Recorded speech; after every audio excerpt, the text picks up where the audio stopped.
Which of the following are inverse proportion? The number of workers on a job and the time to complete the job.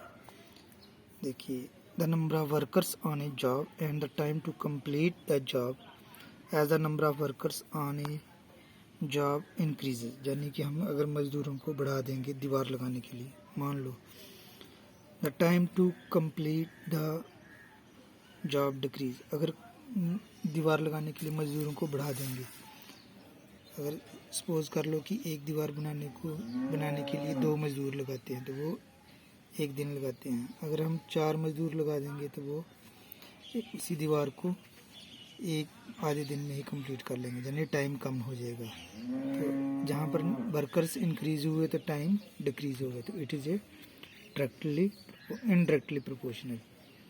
The time taken for a journey and the distance traveled in a uniform speed. देखिए, अगर हम speed बढ़ा देंगे गाड़ी की,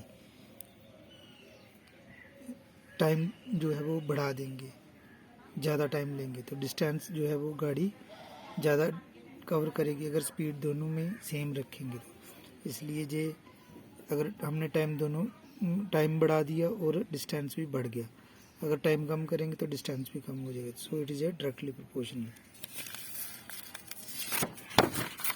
उसके बाद है area of cultivated land and crop harvested. अगर हमारे पास खेत ज़्यादा होंगे तो वहाँ से फसल भी ज़्यादा निकलेगी, तो इसलिए ये डायरेक्टली प्रोपोर्शनल है। Time taken for a fix journey and the speed of the vehicle. अगर हम गाड़ी चलाते कोई एक डिस्टेंस है, मान लो 5 किलोमीटर डिस्टेंस कवर करना है, तो टाइम जो है वो अगर कम लेंगे तो इसका मतलब स्पीड को बढ़ाना पड़ेगा। अगर स्पीड को कम करेंगे तो टाइम जो है वो ज़्यादा लगेगा। It is a indirectly proportional.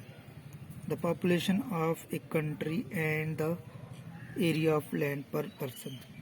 जैसे ही अगर पॉपुलेशन बढ़ेगी तो जो एरिया है वो लैंड पर पर्सन डिक्रीज हो जाएगा। सपोज कर लो अगर किसी के पास एक खेत है, अगर उसके दो बेटे हैं तो उनको आधा आएगा। अगर उनके 4 बेटे हो जाएंगे तो वो 1/4 आ जाएगा, यानी लैंड कम हो जाएगी हिस्से में।